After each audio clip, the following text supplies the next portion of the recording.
This edition of Tru Heel Heat is presented by Warrior Wrestling. Go out and order Warrior Wrestling Friday Night Lights, now available on Fight TV, with Brian Cage going one-on-one with Jeff Cobb. Now, without further ado, this is Tru Heel Heat. Hello. It is me, your Tru Heel Phenom SP3. We are back once again with a new edition, Tru Heel Heat 87. On this edition of Tru Heel Heat, we will be discussing a TNT executive and supporter of AEW being out at WarnerMedia and how that impacts the company. Week 45 of the Wednesday Night War, the latest wrestling news from around the world, and we will list our top 10 greatest SummerSlam matches of all time. I am back once again with the princess of all the Tru Heels, Miss Krssi Love. Hello, everyone. Hello, Miss Krssi. Welcome back to the show. I hope you're hot and spicy as usual. Always, never off. And he is not equipped with Mary Jane, but he is back once again, back-to-back weeks on the flagship show. He is the co-host for Joints and Jabronis, the co-host for Wednesday Night Warriors. This is our Tru Heel marijuana enthusiast, Chris G. What's going on, guys? Thank you for having me back. Back-to-back weeks. Oh, yeah. I'm feeling like Drake, baby. And we have a very, very, very special guest. I did an interview with him not too far back on Tru Heel's BTR. In my opinion, he is a part of the holy trinity of wrestling journalists. As I call him, the number one wrestling journalist in all the UK. Don't hurt me, Tom Callahan. I'm sorry. I'm giving it to Alex right now. He is the editor for TalkSports, the host of Talk Wrestling on TalkSports in the UK. This is Alex McCarthy. Yeah. Thank you. Do you know what? The name of my show sucks compared to the Bronies. Like, that's what I want.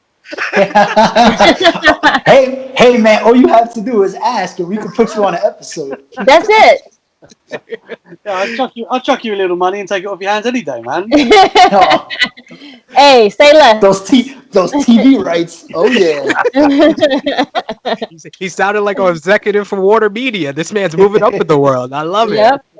So for our viewers at home who haven't seen our Tru Heels BTR with you, Alex, please introduce them yourself, what you do, your YouTube channel, and everything that you're doing. You're a busy man, so we appreciate you taking some time here on Tru Heel Heat.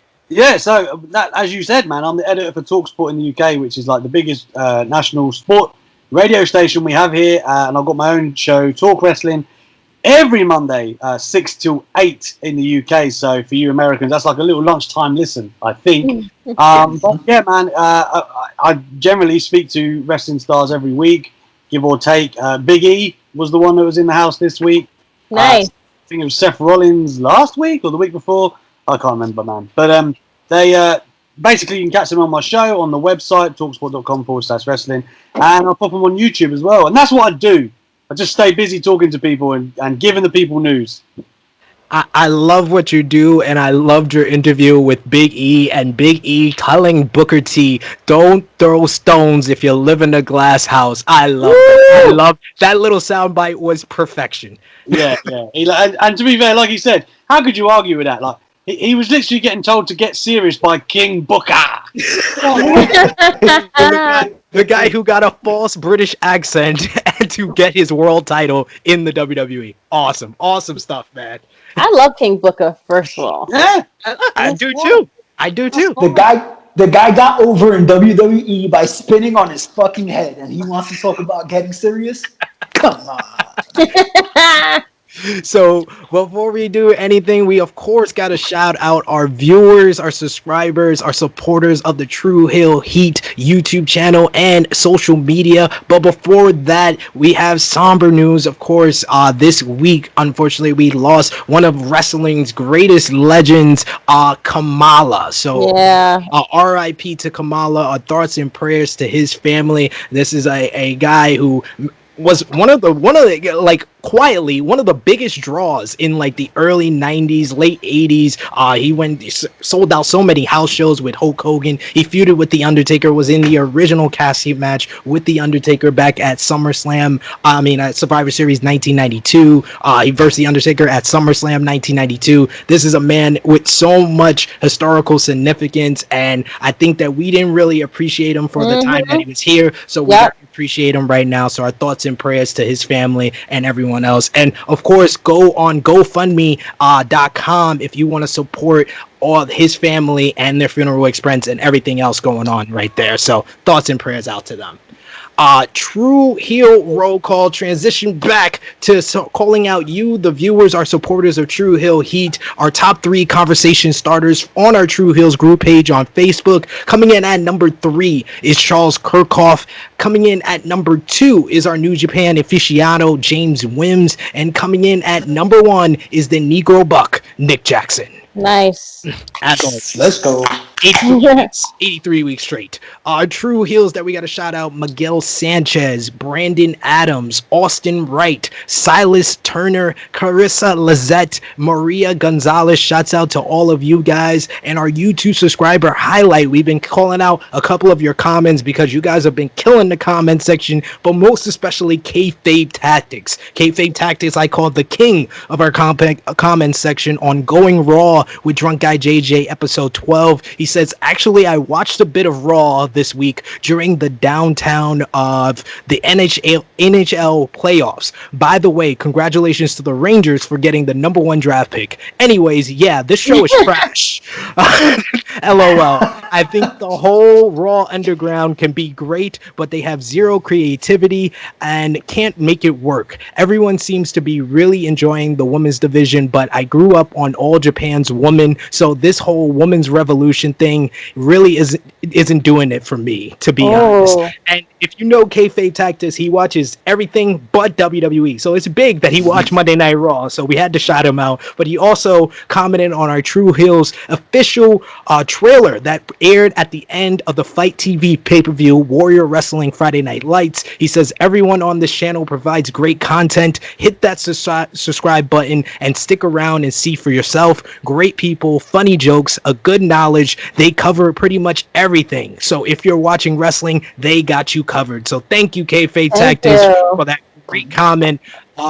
And of course, Nick Jackson shouted out you, Chris G. He said, glad to see the homie and fellow stoner Chris G on Tru Heel Heat. Can't wait to get back in there myself. So shout out to Nick Jackson once again. And speaking, of course, your brother in arms.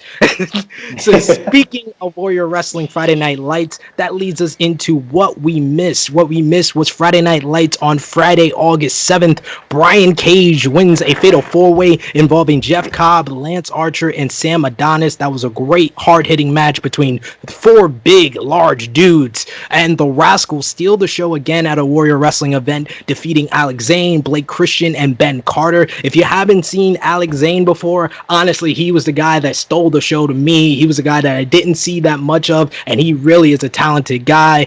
And Brian Pillman Jr. defeated Robert Ego Anthony with Frank the Clown in his first successful defense of the Warrior Wrestling title with a jackhammer. It was very impressive. That was the Tru Heel Heat sponsored match. And of course, at the end, they showed our trailer on Fight TV. So we're very proud that we got to close out that great pay-per-view. And thank you to everyone at Warrior Wrestling, Steve Tortorello, and everyone else. Shouts out to you guys. And we got to move on to New Japan Pro Wrestling. New Japan Pro Wrestling Summer Struggle Tour has been kicking off, and of course, New Japan Strong, their new show on their app, New Japan World, in a battle of chaos members on the Summer Struggle. Ishii, Goto, and Yoshihashi win the never open weight 6-man tag team titles over Okada, Yano, and Sho, marking Hashi's first title win in New Japan Pro Wrestling. So congratulations to Yoshihashi. He's a guy I give a hard time to all the time. I call him the Okada without all the talent sometimes. So I gotta give him credit. He won his first title, and he showed a lot of fire going up against Okada. Suzuki will verse Shingo. I just got a tingling sensation just saying those words. Minoru Suzuki versus Shingo Takagi is official for August 29th Jingo Stadium show, which is the Summer Struggle finale. And Kenta, Jeff Cobb, David Finlay, and Tama Tonga move on in the New Japan Cup USA tournament. Chris G, you caught this first night of New Japan Strong. What was your thoughts? Kenta, first and foremost, looked great. It's the best shape I've seen him in 3-4 years, definitely since his the beginning of his NXT run. And Tama Tonga without a beard looks fucking weird. I'm sorry. Maybe I need to get used to it. He looks like a baby face with literally a baby face with no beard. So it was just like very strange. But all matches were decent. I'm excited to see the semifinals. I saw a gif of someone commenting under the Tama Tonga with the beard and how he looks, and they put the entrance of Tamina, and I could never unsee that. I could never unsee that again. I could never unsee that. Damn. And you said Kenta was... I know, right? And you said Kenta was in good shape. What about his hair? Oh, I like his hair. He had the frost. He had like the frost tips. I could be wrong. I don't remember Kenta that much back in the day, but he used to have that, no? I don't remember him having... I feel like I've seen him with like the frosted tips one time.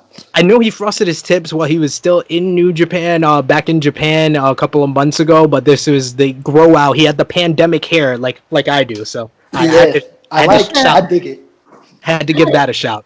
SmackDown, we had Braun Strowman return, and he says he doesn't care about Alexa Bliss after that crazy ending to the week prior, and he challenges The Fiend for SummerSlam. Mandy Rose returned to confront Sonya Deville after cutting her hair the previous week, and of course, we had Retribution making their presence known, destroying the set for SmackDown and cutting the ropes with a chainsaw. So, oh my god. Alex, you are our guest. I gotta get your thoughts on the new stable Retribution. Man, there's a million things wrong with this. Exactly.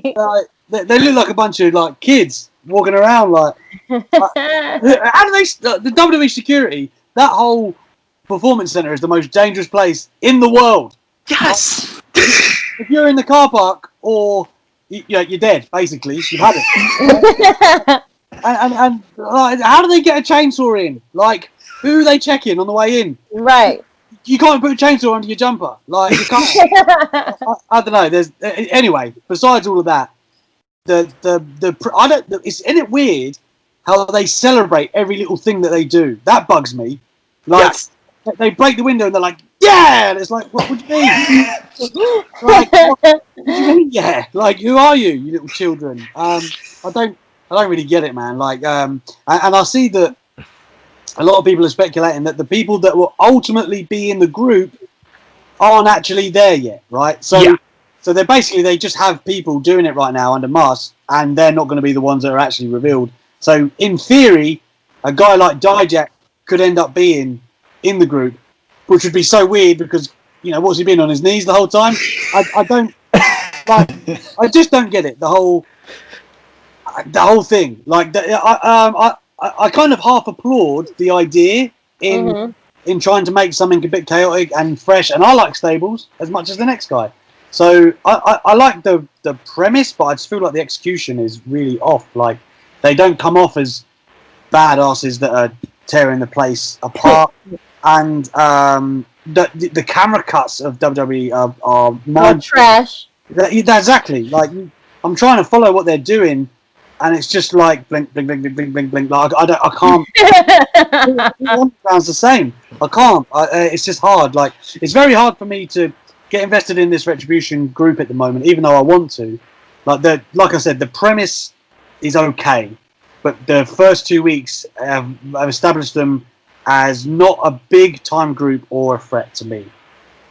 Absolutely. Like, I wanted to get into this stable, but I was just like you said, the celebration of every little thing they do just makes them seem so lame and so corny, to the fact that I'm like, if Tommaso Ciampa is a part of this, oh my god, throw him away. How is one of the coolest heels that NXT has ever had celebrating throwing a cinder block into an already broke window? I do like that. Potentially, it's got men and women. Like that's kind of fresh. Like I like the idea that women are, there's like a parity in the stable and they're all kind of badasses, because I don't think we've ever had that. Do you know what I mean? But Yeah. the way they're being presented right now ain't it? And like he just said, like jumper. Like imagine him pulling off the thing and being like, "Yeah, in your face." Like I'll be like, "Oh, like." Yep, it's gonna be so disappointing if he's there. Exactly. Well, I think that's the most intriguing part to me of the whole thing is the who's the woman, because we hear all this speculation about Aleister Black, Tommaso Ciampa, Dijakovic. There's a whole roster full of guys, but the women, I mean, I have no indication of who this might be, so that's keeping my intrigue in the most part. Yeah. I think Chelsea Green has been speculated. I've seen that. That makes sense. And it would make sense. She's kind of parted ways from Robert Stone, and we haven't seen her. But other than that, I mean, like you said, it's hard to read too much into it, because ultimately the people we're looking at aren't probably be who's revealed. So mannerisms, height, anything. It's One good idea that I did hear is that the real members of Retribution will come out when they finally do debut and beat up these corny versions of Retribution. Like, I like that. That's a good idea to kind of... now. Right, let's do it. Also true, and then I also don't enjoy the comparisons to Nexus, because the one thing that Nexus was very cool from the beginning. They were very cool and they had to become cool, because if you remember, they were running obstacle courses for weeks before they debuted on Monday Night Raw, but they immediately got the cool factor. But the best nickname I've heard for Retribution is Aces and 5/8. Best name for them that I've heard so far. That's generous. That's the best name, really? Yeah, Absolutely. yeah. I think that's being generous. Leaning towards 3/8. I was leaning more towards 3/8, but yeah, 5/8 is good. They're a little taller than me. Raw also had the presence of Retribution being known, as I said before, them throwing cinder blocks into the window at the PC. But we also had Shayna Baszler make her debut in Raw Underground, and it was also revealed this week that Shane McMahon is the brains behind Raw Underground. So, Miss Krssi Love, what was your thoughts on Shayna Baszler in Raw Underground? I thought she looked great in the Raw Underground. That was actually the only part I did see of Raw Underground. Other than that, but I could have sworn we said he was the mastermind last week. We knew we talked about him pushing for it to come out or like get it done for like how many years. But I think she looked great in the Raw Underground. Let's see what happens for next week, because this will make her character better. Because right now it's not doing shit. So. Give her something to do and put Nia in there with her. I think that would be an interesting match to have in Raw Underground. Yeah, Sonya. Yeah, Sonya should be there too. Right, I think definitely Sonya should definitely be there. Absolutely, she would dominate in there. Yeah. So I think Alex put out on Twitter this week, Sonya Deville's been one of the best characters, honestly, of this whole pandemic era in 2020. Yeah. Her feud with Mandy Rose, they've been killing it on SmackDown. So I would. The way she's grown has been tremendous. Like, and they finally, and you don't know how many superstars this is true with, but like, she finally got the chance to actually talk and like to have a meaningful promo. And I had no idea she had it in her, and there you go. And she's definitely and she delivered. Yep. Yeah, exactly. I think she's been working this whole time though. Like they've been keeping her on the low so she can own that craft, you know what I mean? Yeah. Because everybody seems to know that she can go in the ring, and she was missing that character aspect. So I'm glad that she found that, because she really has potential to be one of the complete packages of the women's division. I'll tell you what, before we move on quick on Raw Underground. So like the night that happened, do you remember, like it was all breaking like crazy right before Raw, wasn't it? It was like there's going to be a new stable. It was like Shane McMahon's going to do something. And a guy reached out to me and he sent me a photo. I'll send it to you guys after, because I haven't shared this anywhere. But like, it was just Shane, and it was like the no ropes. So, and that's all I knew. And I'm like, the tweet that I put out was just like, Shane's got us on the ropes, because I thought it'd be funny. It's not really funny, but it'd be easy to call back and be like, yeah. And And then the guy was telling me, he was like, "Oh, it might be. It wasn't going to be called Raw Underground, and it was going to be something else, and it might be like a lucha thing." There was loads of like different ideas, basically.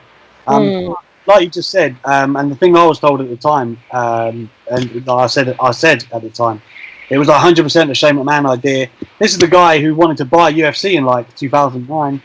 He's been pushing Vince to buy MMA promotions for years. You know, he's thought there was money in an idea like this forever.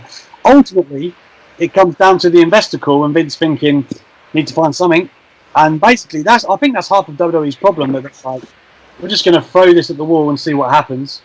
And then they go from there. Whereas they don't actually go, well, okay, well, it's going to build to this and it's going to do this. I honestly don't think an idea a month from now where Raw Underground will be. They're just taking it as it will happen, see what the reaction's like. But it 100% is a Shane McMahon idea. And furthermore, to the point, I don't know whether a lot of people realise this, but Shane's been involved in the production side of WWE for a lot this year. He was one of the main minds behind the Royal Rumble, the men's Royal Rumble, which was really, really good. And he's been doing a lot behind the scenes. And apparently, there's ideas that he will actually take over from Bruce on Mondays and give Pritchard SmackDown on Fridays. So this is what we're. Wow. I've only heard that from one person though, so I'm not going to like concrete it. But still, he's more involved than people think. Because at one point, he couldn't have been further away, and Stephanie and Triple H were right there. I think that's a good thing, honestly, because, you know, I feel like they're like Conrad has said on Something to Wrestle, like Bruce is running thin and Bruce is tired because he has to juggle Raw and SmackDown, and then even sometimes it doesn't seem like they know what's happening on Raw when they're doing SmackDown. They don't know what's happening on SmackDown when they're doing Raw. So I think that it would probably be better if Shane was focused on Monday Night Raw and Bruce had SmackDown to himself. Yeah. Do you know what the problem? Absolutely. Is and so like the three of you, right? You could write, like Crystal would write SmackDown, you write Raw, and Chris write NXT. Let's just say that you could have it prepped, right? Like you could have it prepped to the nth degree, and you could have months of storylines. The way AEW have got like a year planned out, and then you'll come see me, and I'm Vince McMahon, and I'll go, no, I don't like it. Right. That's the problem, man. Like no matter what Bruce or anyone does. Ultimately, it can come to the day Vince looks over and he goes, that's a bit crap, and that's it. And that's how the show is given, how the show is presented. It's like it's not put together. It's all crap. Exactly, and Vince gives them the power to a degree, and this is why he's got like 40 writers per show. But ultimately, he takes all of their work and he'll go, meh, and he'll just, if he doesn't like it, it gets cut, and then you're on the day scrambling. So, like Moxley said when he left, man, that the way it works there, it is broken. Like, there's a lot that I like in WWE in terms of the people, the talent, and you know, I'm not saying WWE don't produce good stuff, but I think we can all agree that it's. Well, I mean, Crystal just said it there, man. Like, it just seems like so chaotic half the time. Mm-hmm. And I think we can all agree that Raw this week produced two of the best segments that WWE has put out probably this whole year, or at least in the last couple of weeks, as Seth Rollins lashed Dominic Mysterio with a kendo stick, and Randy Orton not only killed Ric Flair on the mic, but he killed him with a punt in darkness in probably the best opening and closing segment to Monday Night Raw this year. Do you guys agree? Yeah. Yes. Yeah. Even if it's to other people's extent, right? Well, you know, that's kind of how it goes. But Krssi, what was your thoughts on the Dominic Mysterio lashing to start off Raw? I mean, crazy. But I'm like, I don't understand how Dominic, like I saw you get yours done, and that one looked like it hurt. And that was done by a random girl on the street. So to have like Seth Rollins, who is like big, almost like who's like, how tall is he compared to Dominic? Like 6'3". Right, like you got this boy and this man, and he's like giving you these lashes, like because you done did something wrong, like you didn't do something right today. You understand what I'm saying? Like he got in serious trouble, and it's like his body, like I don't understand how it was. Great segment, but it was like grueling, and so like I hope Dominic whoops his ass though. You know what I'm saying? Like. So, what was your thoughts on your Lucha brother getting lashed like that, Chris? Oh man, it was heartbreaking. It was heartbreaking. I'm a mark for violence, so I really enjoyed this segment. And I will say, Dom moves really well in a ring Yes. Yeah, for a kid his size, and that we don't really know has much experience. right. So I the feud itself has me captivated. I'm excited to see the match at SummerSlam. Seth Rollins is always going to bring that fire. I enjoy the Monday Night Messiah persona. So Me too. I I mean, just think it his got me jacket. captivated. I like that jacket. I will It's buy that cheap. No, jacket and go out on a that night in the jacket is town with cheap. that No, jacket. it's not. So, Chris, let me tell you something. If you compare, let's compare something. I'm going off topic really fast, but I That's got to. direwolf fur. No, it's not. That is cheap fur. Look at King Corbin's robe and look at Seth Rollins' jacket.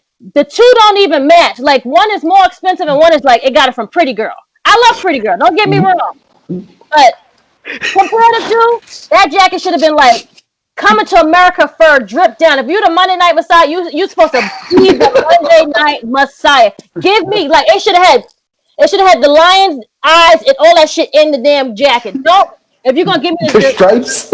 yes, if you're gonna give me the gimmick, give it to me all the way. Don't give me no half-ass jacket. That shit is pleather and it's cheap. This is the type of expert analysis on fashion that we get on Tru Heel Heat, Alex. Just saying. And again, I love the Monday Night Messiah. That's the only thing I was like, yeah, he got this cheap ass jacket on again. Like, damn, son, I need to be like, look at Oscar's robes. Her robes are crisp. Like she got on a different one every week, and that someone is making Sasha Banks man can't make him a good fur to come around his neck. Like, come on now. Get to work. Get to work, Krssi. That's his name. I'm so sorry. I didn't mean to do that. My It's bad. all right. It's all right. We got to shout him out, man. He's doing good Exactly. work. He does great. He's got to work with Seth. The gear is good. The gear is right. A1. So It's not. It can be. It's almost there. Almost. Alex, what was your thoughts on Randy Orton's promo with Ric Flair and Ric Flair tugging at our tear ducts with his promo, and then the actions of low blowing and gently laying down his mentor? And that's my jam, that sort of stuff. Like, you know what I Yeah. mean? The whole they like. I love it when a promo kind of like rewards you for paying attention and talks to history, and you just know that there's a lot of story involved. Let me kick it back a week. Drew McIntyre and Orton had a killer promo. Like Yes. that they absolutely set it up there, and that's got you invested in the angle from the jump. And then you kick it forward a week, and Ric Flair. I mean, I could. There's more reasons to kick him in the head than booking a Kevin Owens match. Shit. Damn. At the end of the day, I guess the idea is that he's psychotic, isn't he, Orton? That's the point. He's crazy, like he's a snake. He'll do you like that. And I guess that's the premise. But I like that it played into the way that he almost dementedly did it to Edge too. It was like, I'm doing it because I love you kind of thing. That's what he was doing to Edge. And it was the same with the way he laid down Ric Flair.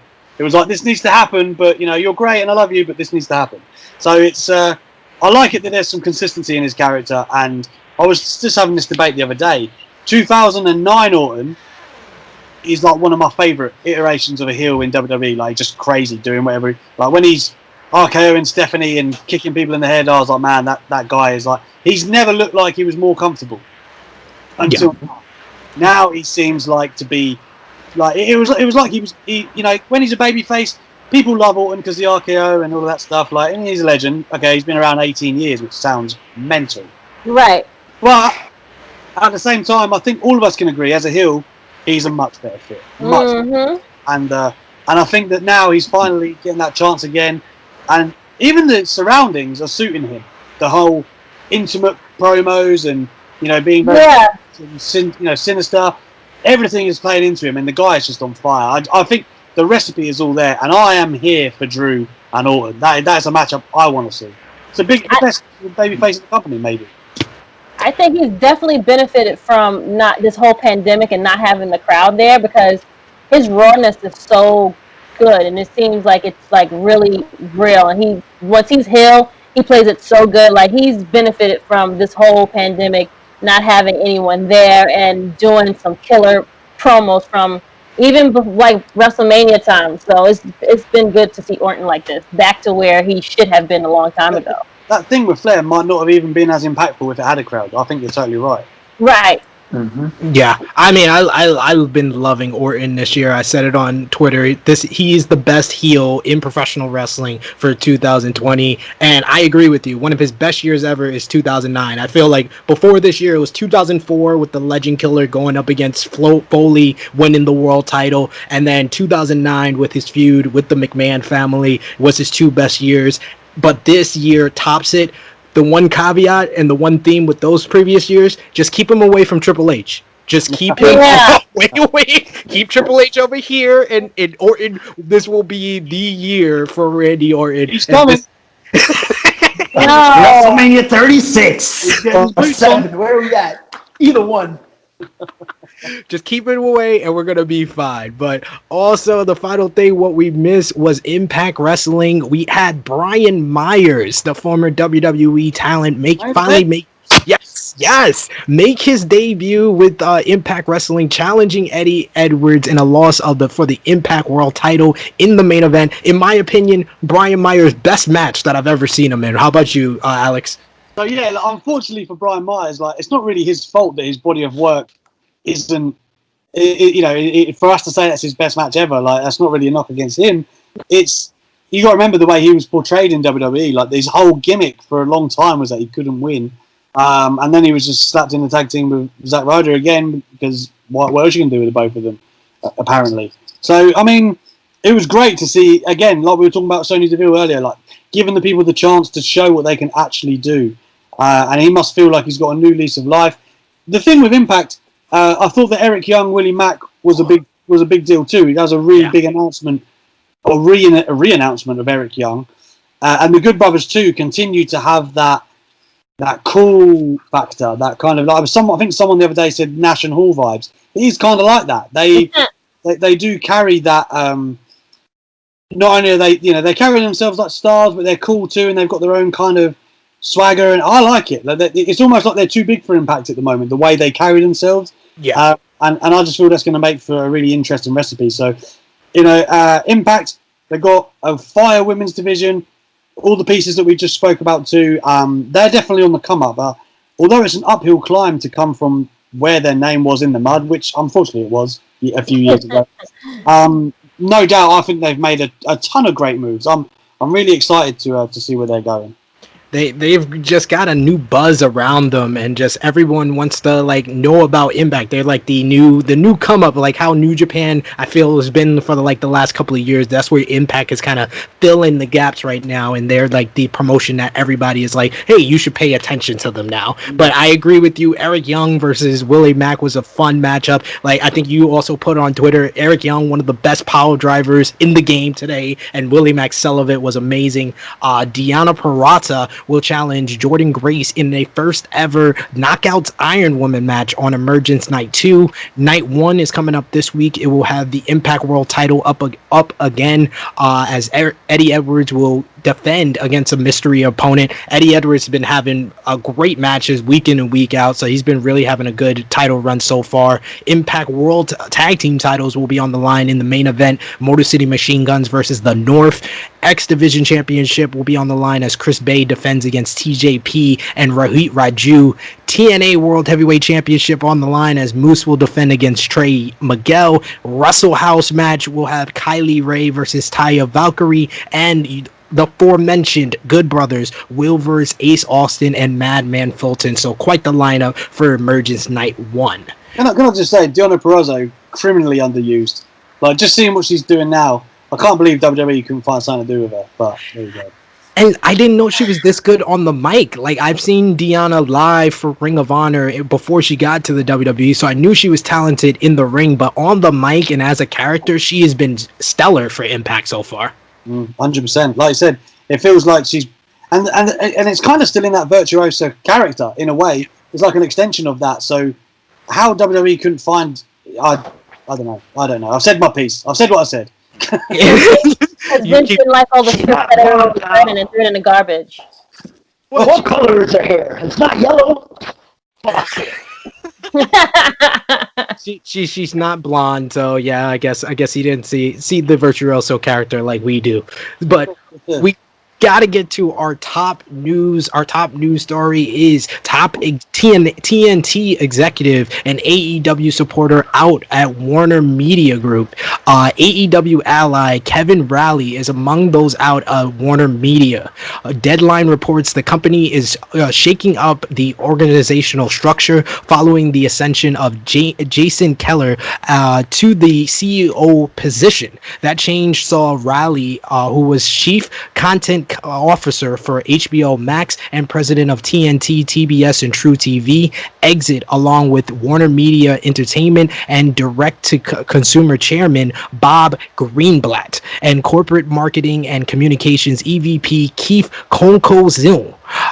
This move is huge for a number of reasons, but for us wrestling fans, it is even bigger because Raleigh has been stated by Tony Khan as the man responsible for bringing AEW to TNT. Although AEW just signed a new deal earlier this year, like we talked about before with the network earlier in 2020, it will make future contract negotiations very interesting. Cody went out publicly and said that to the fans they have nothing to worry about, as well as Uncle Dave Meltzer did a report on the F4W online forum stating that TNT must love AEW because they are now pulling in an 18 to 34 ratings number on par with Raw and SmackDown, which is quite significant because they are being paid much less than Raw and SmackDown are being paid by Fox and USA respectively. So Yeah. what are your thoughts on this departure of AEW's biggest supporter with TNT being out? We'll start with you, Chris G. Well, like Cody reiterated, I don't think it's really going to make that much of an impact. Just because they had a guy in the office that was familiar with wrestling and he was a friend of the company or whatever, doesn't necessarily change the fact that TNT likes AEW. I think they like AEW. Anybody nowadays can see the money in live sports, even though we're not technically live because of the pandemic or whatever. But I mean, there's no reason why to give that up.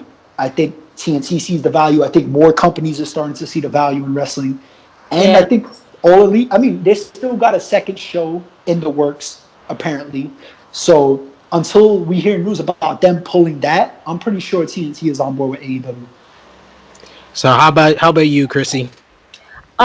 Yeah, I don't think they have anything to really worry about. The stuff is in the brand. The product is there. It's delivering all the time. So I don't think they have anything to worry about. Like Cody said, just everyone just gonna keep watching it. If they keep their storylines and everything intact, we're gonna keep watching it.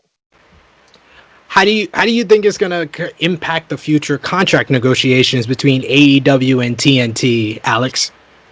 Well, I think the departure in itself would be more significant if it had happened prior to the new deal being signed, right? Like, yeah, they've definitely got some security in that department, and as Meltzer says, at the end of the day, they're pulling in good ratings. They're ever increasing the ratings, and in the demo that seems to be the most lucrative, they're performing extremely well. So there's no reason to suggest that one man would lead to any kind of demise on there. At the end of the day, money talks, and they're making some. So, AEW in their first year turned a profit, which is pretty incredible. So, you have to say that TNT aren't going to be letting them go anytime soon, in my opinion.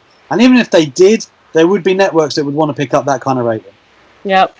Yeah, that would bring me to my next question for all of you guys. Like, how do you believe that TNT and other networks are seeing the impact of professional wrestling, considering that Fox and USA paid $205 million and $265 million respectively for Raw and SmackDown? Do you see the number? I know TNT paid $45 million for AEW. Do you see their TV rights fees going up on their future contract negotiations, Chris? Yeah, but only because they kind of fall under the category of live sports. I think the focus more is like on live sports than actually wrestling. So, it depends. Live sports right now is what it is because of all the streaming services. So if little minor TV companies or local stations, then we can say, yeah, wrestling, they're paying attention to wrestling. But for me right now, it just falls under live sports umbrella. Yeah, I can agree with that. How about you, Alex? I mean, I feel like that we're going to meet in the middle, right? I don't think WWE in their current state are going to command the same fees in moving forward, and there's multiple reasons behind that. Okay, the ratings, but also just the economic climate as a result of the pandemic is going to maybe drag things down. But I think AEW can expect a bump because you've got to remember the disparity between 205 million a year to 45 is a lot. So I think there's going to be some middle meeting. I think AEW will come up and WWE are likely to come down.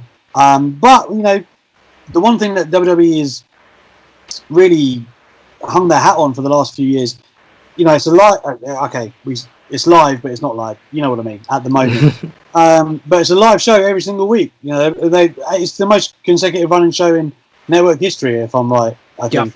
Yep. So, but AEW, of course, they've got that string to their bow too. So, there's no reason why what they're bringing to the table. What makes WWE more valuable at this point? It's like 1 million viewers, and I honestly think by the time things renegotiate, which I think for AEW is in 3 years and for WWE is in 4. Mm-hmm. I mean, anything could happen. And I get it. The ratings, like the way people consume stuff, is different now. So you're probably not going to pop like 5 and 6 like they used to. But at the same time, I think it is representative of the way WWE's product has been going, and same for AEW. The trend of up shows a lot of what they've been doing right. So, man, I feel like they're going to meet in the middle, but WWE can't be slipping much longer. Yeah, I mean, Raw and the Wednesday night ratings seem to get closer and closer by the week, especially in that key demo, the 18 to the 34, 18 to 49 demo. I know you guys, wrestling fans, we hate talking about demos, but it's very important when we talk about the TV rights fees and how that's going to impact for, like you said, 3 and 4 years for WWE and AEW. But speaking of AEW and WWE, it is time for our favorite time of the week, where we talk about week 45 of the Wednesday Night War. This is where we break down the ratings for AEW Dynamite and WWE NXT. We tell you who won the ratings war. We break down what happened on both shows, and we let you know what we thought was the better show for the week. Miss Krssi Love, I know you love your drum roll for this, so hit it. So, for week 45 of the Wednesday Night War, AEW Dynamite is down significantly to 792,000 viewers to WWE NXT's 619,000 viewers.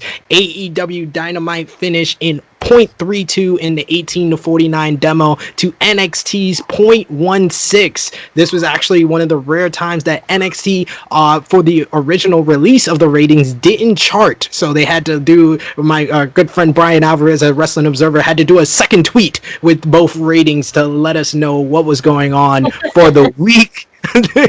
But on NXT, we had Velveteen Dream controversially return to the program and turn heel as Cameron Grimes wins a triple threat qualifier over Dream and Kushida to move on for the North American ladder match at NXT TakeOver 30. I know you were happy about that. We'll get to that.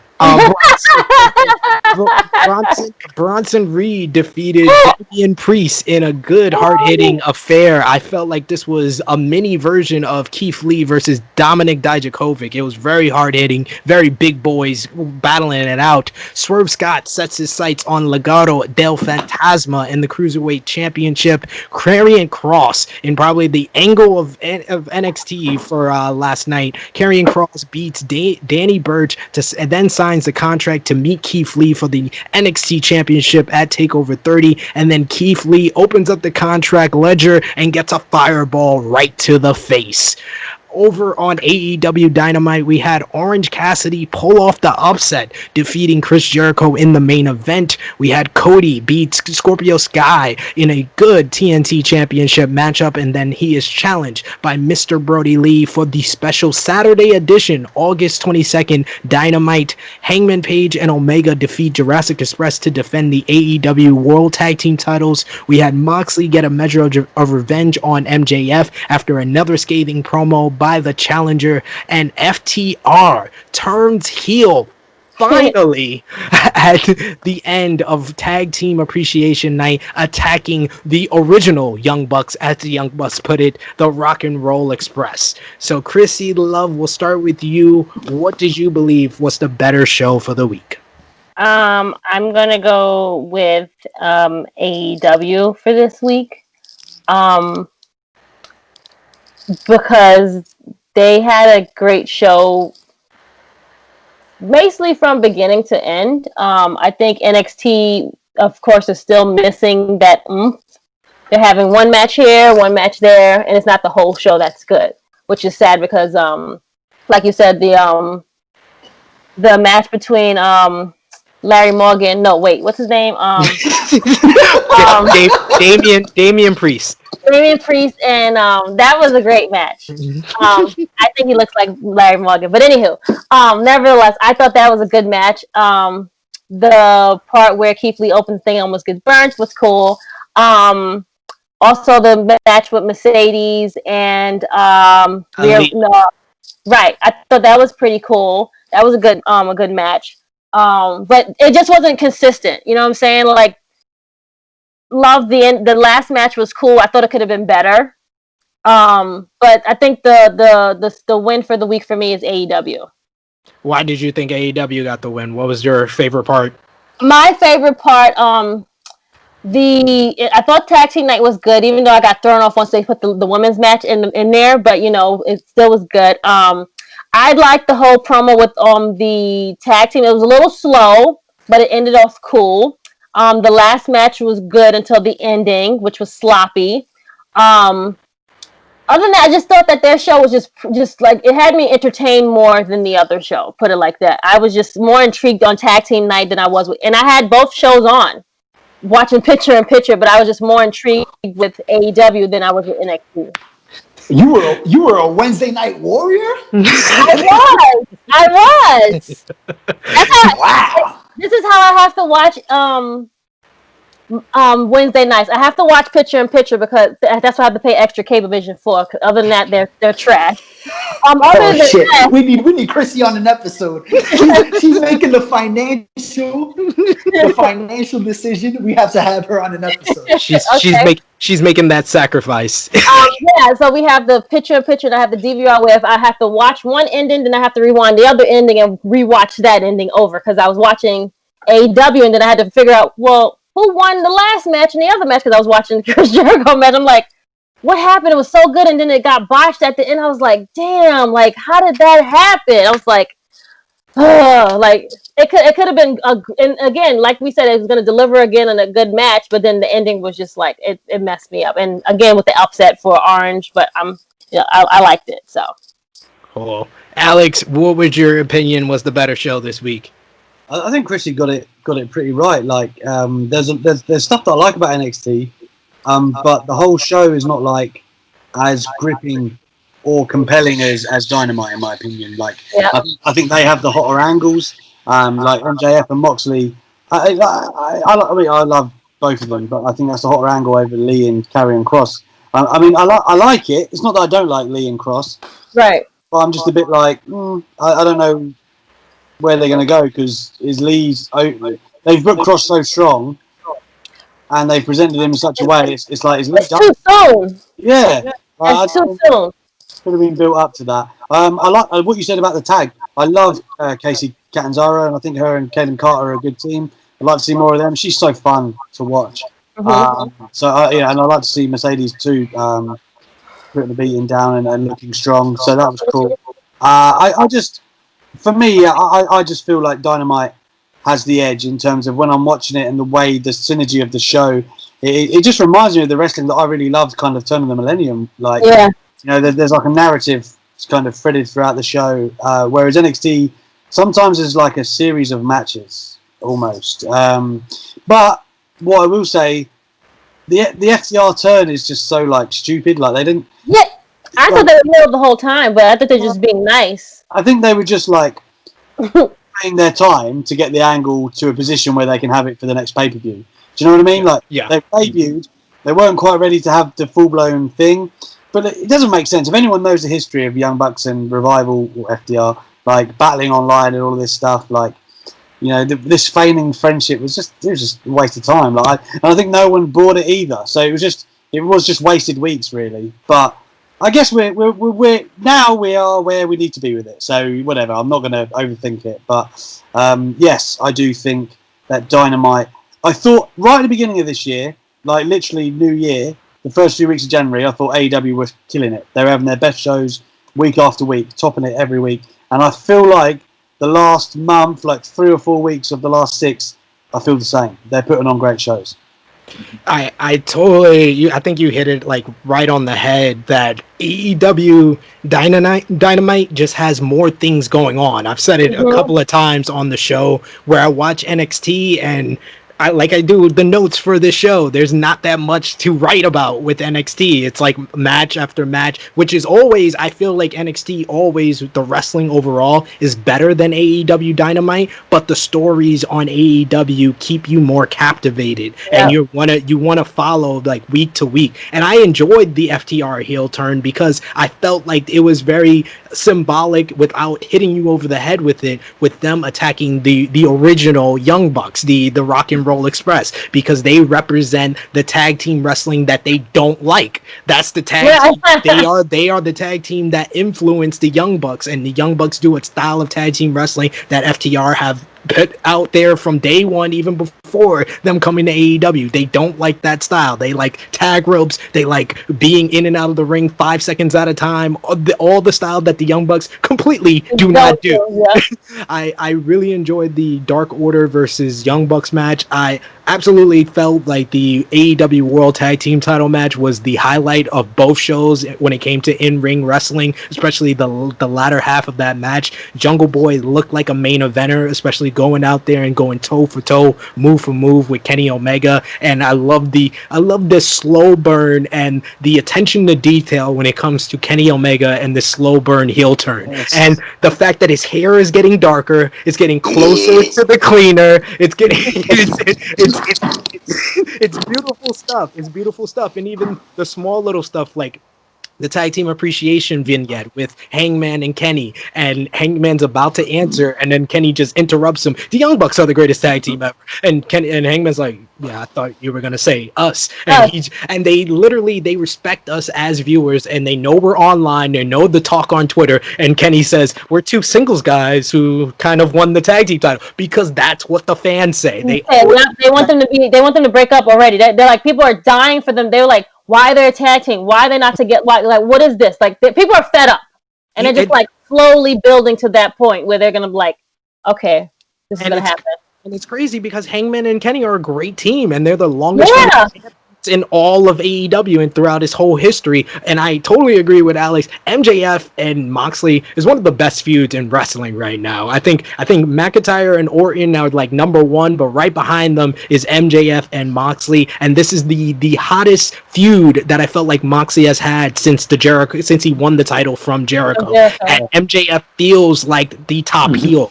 And just his presentation, his words are just delivering, and he's just fully into this character and is just making for great television. The winner was Hangman Page when he came out with his glass of cognac, and he did not spill it at all. Let me just say that. I was like, yo, I thought it was a beer at first. I was like, no, this nigga got liqueur. And it's in a cup. That much, I was like, that's how you know it's a cup full of Henny on the rocks. That's what I'm talking. Exactly. He did not spill that. Not for y'all. No. You know what I will say about NXT and AEW in the terms of disparity is that like sometimes NXT is like really hot. Do you know what I mean? Yeah. Yes. Like, there's sometimes where, and I'm talking about this like last 3 or 4 years, their roster will be at a place where it's like red hot. They got talent up to their eyes, but by the very nature of NXT, they will have to turn the talent over. And it's like they've gone through that the last few months where like okay now we've got like a Tim Thatcher, a Karrion Kross, and and a Dexter Lumis and guys like that have kind of replaced your mainstays like a Ciampa and the Velveteen. Gone. AEW is kind of they've just built and built and built. So like I think they always have the advantage in the fact that they can tell those stories and things, whereas NXT by their nature will have dips where they just kind of trying to transition and replenish their roster. So I think AEW will always have a slight advantage in that aspect, in my opinion. Yeah, because I feel like there's certain guys on NXT that just should have been called up by now. Like I understand how Johnny Gargano feels about NXT, and he is NXT when it comes through and through, but I just feel like I'm not that interested in his character like I was in 2018. And the heel turn. You know why? You know why? Why? Guess why? Why? His wife. That's why.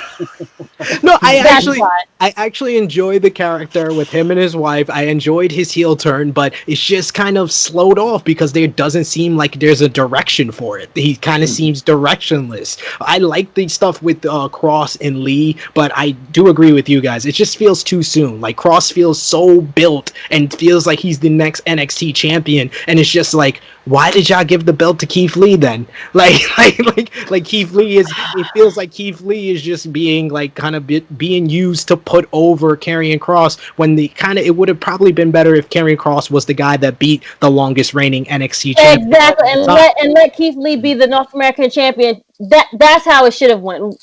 He's good. I'm happy that he won. Great, but unfortunately, it's not going to be a long reign because he's going to lose to. I would have honestly turned things around and had Karrion Kross win the title, keep building Keith Lee as the North American champion, and then we have this big showdown between the two as the champion. That should have been the title unification match.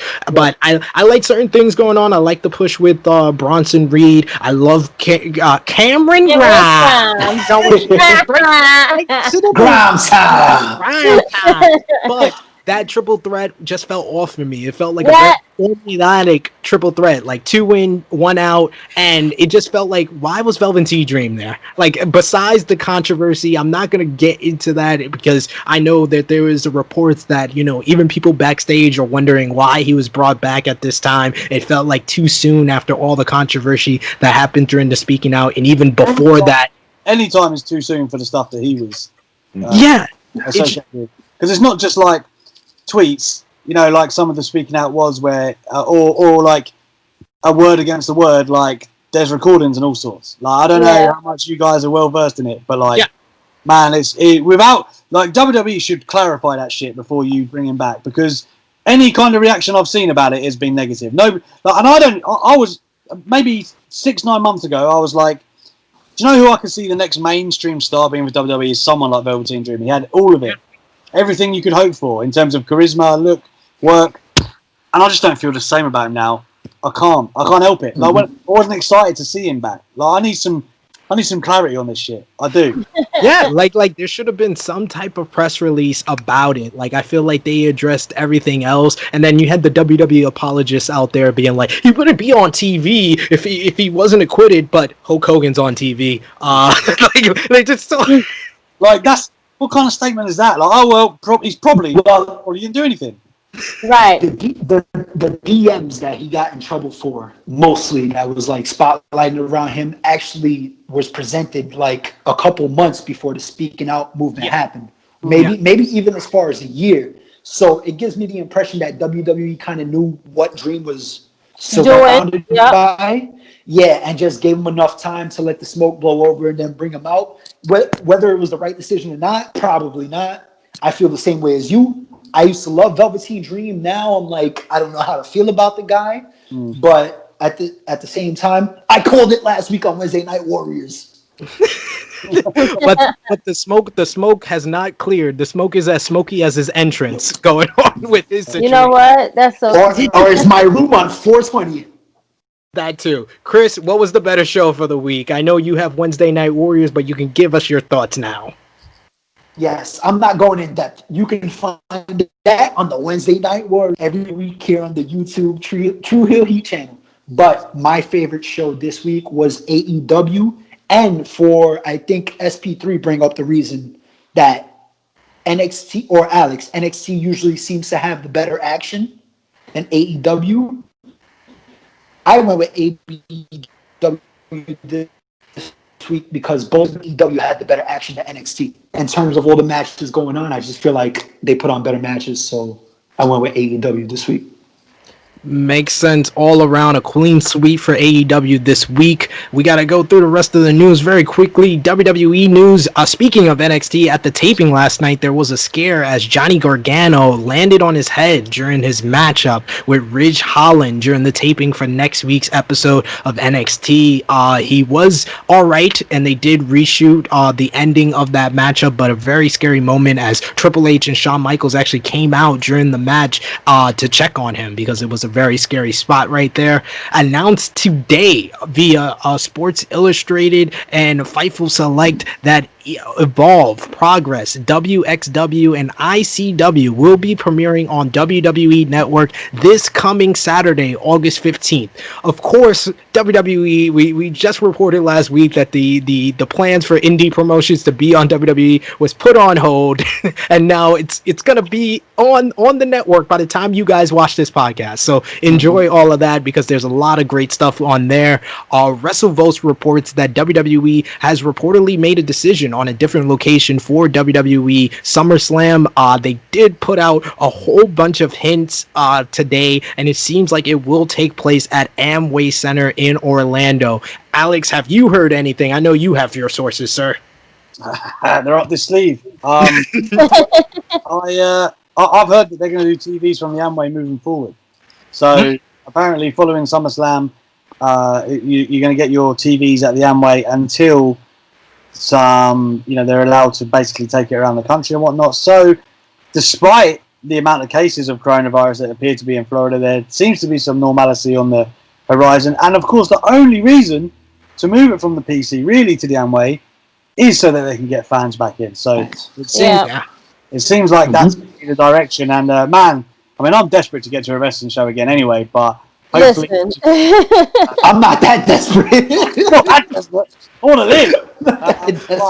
Yeah, I mean, as long as hopefully it's done, properly, because I think if WWE haven't learned some lessons in the past few months, then I don't know what to tell them. Right.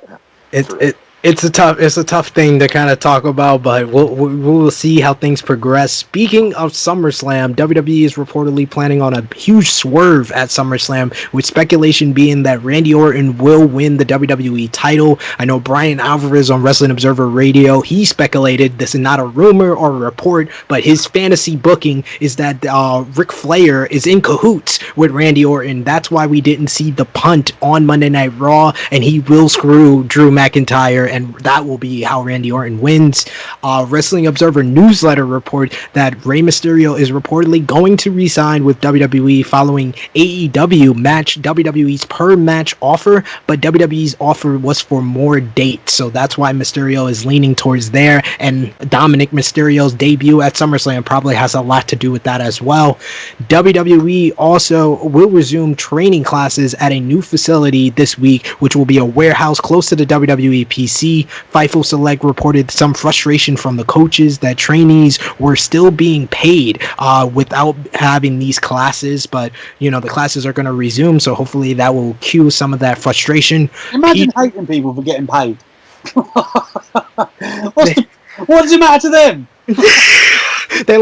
They're getting paid to be in a crowd. That is not fair. That's outrageous.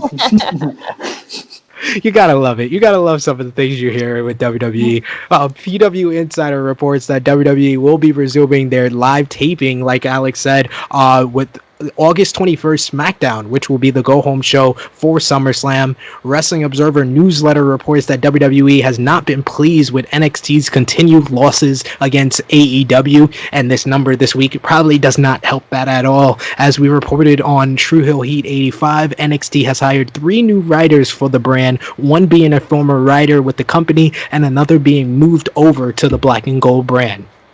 In some very exciting news, Tyson Kidd released a video on Natalia's Twitter of him training in the ring. This follows his surgery after a botched Samoa Joe muscle buster years ago, and it's the first time we've seen him in the ring since. Wishing him the best and that he can make a return to the ring similar to Edge and Daniel Bryan before him. Krssi Love, what's your thoughts on Tyson Kidd potentially making a return?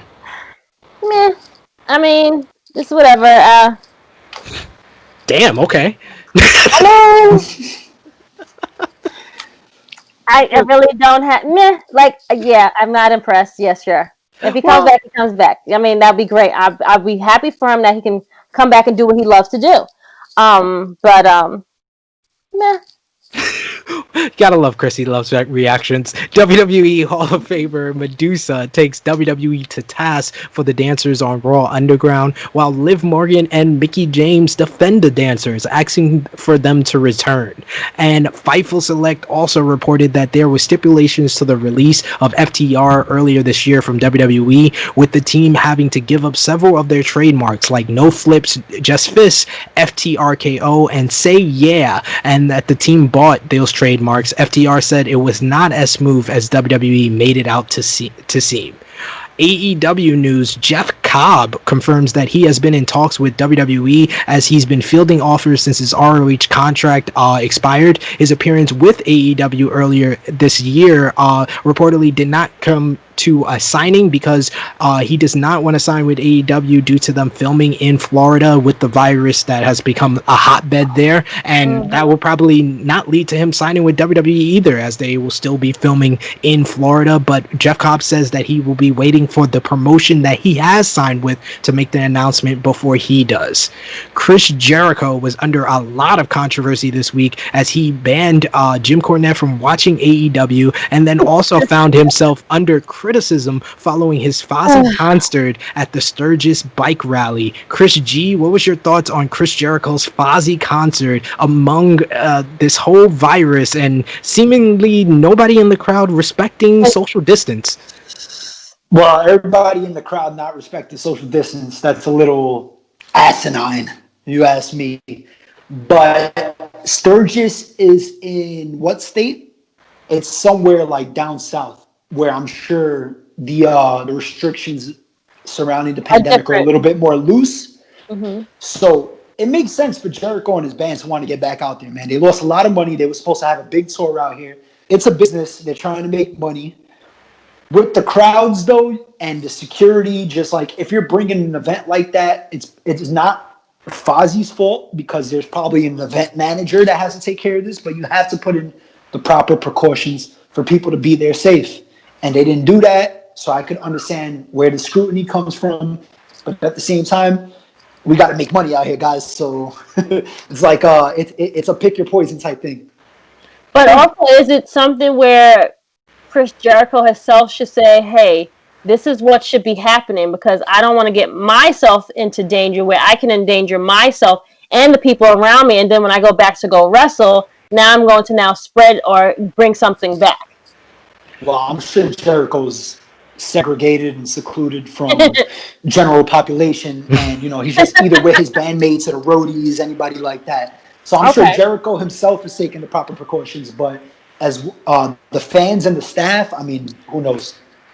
Yeah, I mean, they did put out there that there was like they went from the trailer to the stage and then back to the trailer for the band itself, but that doesn't give us a cool transition into a extra bit of news. Last night at AEW's TV taping, friends and family of the company and the staff were allowed at the arena. They made the announcement at the beginning of the show that they were adhered to precautions for the virus. But what are your guys' thoughts on the AEW allowing a bit of fans, in a sense, to the Dynamite taping last night? We'll start with you, Alex. I mean, it's one of them things. I get it that we can't just be at the mercy of whatever forever, like or people don't want to be. More to the point. Yeah. But at the same time, like I feel like it's okay if all the proper precautions are in place and they're doing rigorous testing. And as far as I'm aware, AEW as opposed to WWE have been for the vast majority. It's more than a temperature check. You need to properly check these people. And as far as I'm told, they were getting the test back like rapid, really quick. So good for them. Good for them if they're doing it properly. And it seemed that the social distancing stuff was still in effect. So as long as everything was done safely, cool. Like I want to see fans at wrestling too, but. And at the end of the day, it's nothing that WWE didn't try. Remember, they tried to let people's friends and family in, and then what happened there? 2 weeks later, there's about 30 people who got coronavirus. So I would tread carefully, but I mean, I guess it's going to happen at some point. WWE are obviously nearing that with these shows. It's probably going to be more than what AEW did last night. So it's one of them, man. Like I feel like tentative, but at the same time, like I get it. It's a very muddy water for sure. AEW also had a bit of news with them cutting back on extras at the TV tapings, which has seen the popular Pineapple Pete, aka Shug D, not appearing in the crowd at this week's taping. He said that he has kind of made his departure from AEW. He actually did trademark Pineapple Pete, so he has something to take away from his time with AEW. But I hope that he will make a return back. I did like the Pineapple Pete character and the hatred Chris Jericho had for him. Excalibur will return. Of course, you got to. Excalibur will return to AEW Dynamite as he was the one who chose to remove himself from commentary following the controversy surrounding him. I will say Excalibur was definitely missed during the AEW World Tag Team title match because none of the announcers mentioned that Kenny did a minor heel turn on Marco Stunt weeks ago. Like, they didn't even mention that throughout that entire matchup, and I was like, this is where Excalibur was missed. I was about to say, I don't like Taz. Take Taz off. Throw him away. I know. I do like Taz. It's just Tony and JR need someone who's like more educated on the storylines and what's going on with the competitors. Taz is a great addition because he has that storyline involvement. Like him talking about Darby Allin making his return next week. He was like, I really want to see him because I hate him. Like, I love that type of stuff. I do think Taz is probably I think Jericho's even better in that role. I know you don't want to have him there because he's a big time player, but I do think Excalibur's been missed. I think he does his role extremely well. And where's that? Well, he fills in the blanks, and I feel like they didn't have anybody to fill in the blanks this week because Excalibur is that guy that has the details to make the sentence complete. Is he on sick leave or something? No, we talked about it on, I think, the last episode where he was involved in this racist storyline back in 2003 where he said the N-word. He turned into Dave Chappelle. Yeah, no, he didn't. He wasn't suspended. He took himself away because he didn't want to take any limelight away from the telecast. So I respect his decision in doing that. New Japan Pro Wrestling news. New Japan announces the schedule for the G1 Climax 30 for September 19th through October 18th, and they also announced limited participants for each night, as only A block competitors will complete on A block nights, and the same for the B block. I will say New Japan has been leading the way when it comes to precautions during this definitely shaky time during the ongoing pandemic, and once again, this decision is another mark of that. Impact Wrestling news. PW Insider reports that the current plan for Impact Emergence is for Eddie Edwards to defend the Impact World title on both nights of the 2-week event. NWA news. NWA and the United Wrestling Network announced their partnership and new weekly pay-per-view series, UWN Primetime Live, which will premiere on September 15th. So more wrestling for us to enjoy. I know you love hearing that, Krssi Love. Yep. And the last bit of news is one more wrestling returning, as ROH announces that they will resume producing TV this month, and Brian Alvarez of the Wrestling Observer reports that it will be something wrestling fans have not seen before. Our good friends over at Wrestle Talk says that this is weeks after WWE had an eyeball come out of a competitor's head, so expect something big. Expect something big. So our final segment of the show is, of course, our top 10 greatest SummerSlam matches. SummerSlam is just weeks away. Alex, Chris, and Krssi. It's one thing. In my opinion, it's one of my favorite events of the whole entire year. It's had so many classic matches, classic battles, where I'm going to run down our list or my list of the top 10 greatest SummerSlam matches as I posted up on Sportskeeda this past week. But I know we know the list so far, but any matches that you guys that are missing from my list that you guys would want to mention before we get into it? We'll start with you, Krssi Love. Yes, I'm going to mention last year's SummerSlam match between Trish and Charlotte. That's Legend against soon-to-be Legend. I thought it was the best match on the card. I think it was a great match between the two ladies, and to send Trish on her merry way, I thought it was a very, very good match between the two ladies. Chris, how about you? So for my number 10 match, I am going to insert Seth Rollins versus John Cena. I forgot what year it was, but it was the doubles title match. The only thing that messed the match up was the ending, of course, with Jon Stewart.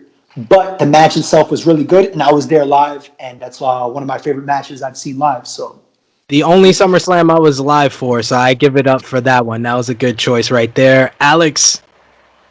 Yeah, so I'm just looking at the list. I'm just going to insert a couple that I don't think you guys have gone with. But first of all, I agree with both of the picks that I have in there. Love Charlotte, Trish. Thank you. And then the other shout as well. So for me, you don't have HBK and Razor in the ladder match in 95. That was one of my honorable mentions in my article. Damn, that was amazing. I will before you go, I will say that because of my list, if you notice, there's a lot of ladder matches. The SummerSlam has been home for so many ladder matches that I didn't want to put too many ladder matches in my list, but I did mention that as my honorable mention, so I respect that choice. Yeah, I like it. You've got Rock Triple H in there from '98. That's a great ladder match. That is a great ladder match. The other one, and I don't know if this really deserves to make your top 10, but I was there live for it, so similar to Chris G, I'm gonna campaign for it. I thought Lesnar, Reigns, Joe, and Strowman put on a hell of a main event in 2000. Oh, how did I forget about that? I was there live too. Damn, that's actually a good match. That was just chaos and fast, like pure chaos. Brutal. It was amazing, mate. The crowd was red hot as well. Being there for it was awesome. Being there for Enzo in the shark caves above Big Cash and Big Show wasn't so great. But that main event, man, that was killer. That's what you pay your money for, man. So yeah, that's there. I called that the Monster Mash. That is the first ever pay-per-view that we reviewed here on Tru Heel Heat, as we're coming up 2 weeks away from our 3-year anniversary. SummerSlam 2017 was the first SummerSlam we ever reviewed, and yes, that is a classic main event. I loved Krissi's choice, probably the best women's match that has ever taken place at SummerSlam. Charlotte versus Trish and Seth versus John Cena. Yes, the only thing stopping it is the Jon Stewart interference, but that was the best match at the only SummerSlam that I was live for, so I give it up to that one. So the show? No. The main event was the controversial ending to Brock Lesnar versus The Undertaker in 2015. Yes. I remember walking out the building being so confused by that finish where Brock made Undertaker tap and Undertaker still won. So that brings us to the top 10. Coming in at my number 10 was one of the best matches from the 2001 SummerSlam, coming on 19 years from that one for the WWF Championship. It was Stone Cold Steve Austin versus Kurt Angle. This is the I called it the greatest matchup at SummerSlam to have a non-finish. This didn't have a finish, but this was a bloody, physically intense matchup. I remember JR on commentary losing his voice because he was so pissed off with Austin, because Austin attacked him earlier in the year. This is probably the gem of Austin's heel run and one of the gems of the whole invasion angle. I know we all have bad and separate, probably horrible memories from 2001 and that invasion angle, but I think this was one of the bright spots, the feud between Austin and Kurt Angle, and this was a great classic match in my opinion. Coming in at number 9 is one of the best stipulation matches that has ever taken place at SummerSlam, as the Rated R superstar Edge goes one-on-one with The Undertaker from the 2008 SummerSlam, when The Undertaker once going out for vengeance. And I really remember this. I don't know if you guys remember the classic promo between Edge and Mick Foley on the Cutting Edge before this pay-per-view, where Foley told Edge, you need to go to that dark side. And then Edge just looks up at Foley and it's like, I know what I have to do. And then beats the crap out of Foley. Puts him through a table. Classic stuff. Heel stuff one-on-one. I loved Edge at this time. What's your memories of Edge from this period in time, Chris? Oh no! Well, obviously the live sex celebrations with Lita. I was all for that, but of course, no, all of you men were, all you young kids were. That was during the time him and Mick Foley, that match they had at WrestleMania, the was it no disqualification hardcore match, whatever. That whole rated R spiel that he had that whole year was great. So I was a fan of the match, obviously. Absolutely. What is your thoughts on Edge and Randy and Undertaker as a feud, Alex? I called it one of the most underrated feuds in WWE history. It went from May of 2007 to this matchup in the Hell in a Cell in August of 2008. Well, of course, they had the Mania match as well, which yes, a lot of people remember. And yeah, I thought it was a great mesh. And the Undertaker is someone who hasn't always had great opponents. WWE has a habit of going like, oh, and here's Giant Gonzalez, and like random people like that. He gets stuck with some stinkers. So I think Edge and Edge, like, just to say back to what Chris Jesus said as well with like Foley's been the gateway for so many guys to then transition, and Edge is another one. Like he really, Edge was like lurking around that, trying to get into the main event picture, and just around this time he did, and then him and Taker were great foils for each other.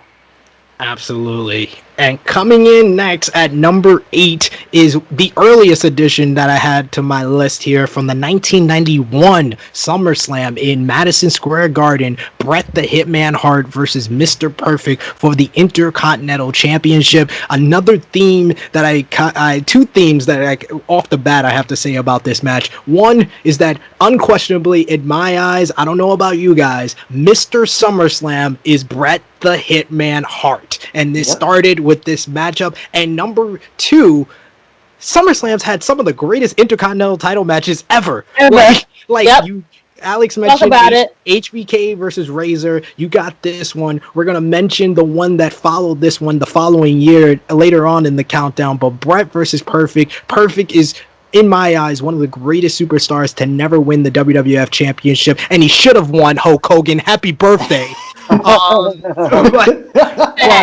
But this right here is an example of Mr. Perfect elevating someone else. Bret Hart at the time was a tag team specialist, and this was his coming out party, winning the WWF Intercontinental Championship in Madison Square Garden in a classic battle for the Intercontinental Championship. The aforementioned, and me and Alex actually talked about this matchup a lot during our interview for Tru Heel's BTR. Coming in at number 7 is The Rock versus Triple H from the 1998 SummerSlam, the classic ladder match. And following up from Bret Hart's coming out party, this was the coming out party of two of the biggest superstars in WWE history. What are your memories about this match, Alex? The Rock's my guy, man. He is. Listen, like you just said, it was so cool to be watching it at the time, and they weren't like on top of the card, but you could just feel that they were coming, man, and the performances were there. The rivalry was real. Like, I know they give it all the PR rubbish today of like, we drove each other now. They didn't like each other, man. No, they couldn't stand each other. Yep.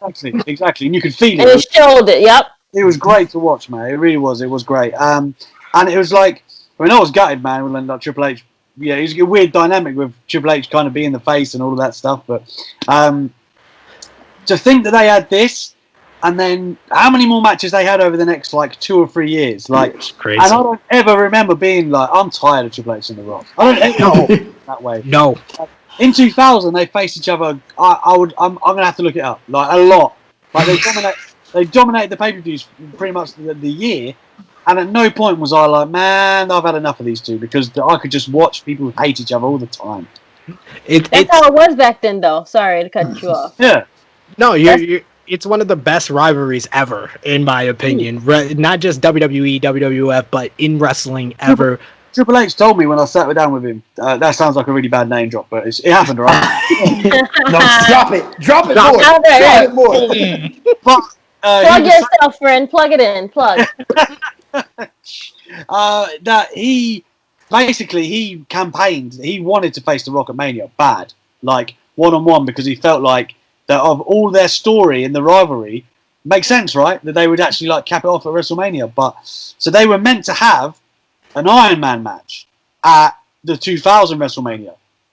And then plans got changed because they wanted to bring Foley back, and then they put the Big Show in, and they ended up doing that ridiculous McMahon in every corner thing, right? And then you might remember that the Iron Man got pushed to Judgment Day. Yeah.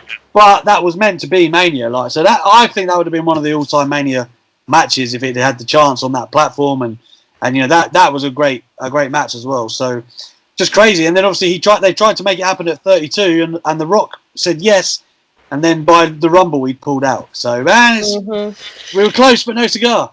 Hey, this is the time when The Rock was making his stamp as the highest paid actor in Hollywood, so you kind of understand his point of view. Yep.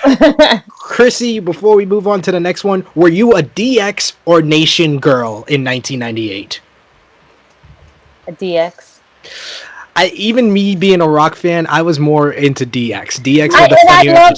And I think the Nation got great once they got better once they made Farouk leave, which is you know, I loved the Nation even before him, but I think once they got rid of him, they just elevated to another level. However, I was a DX fan.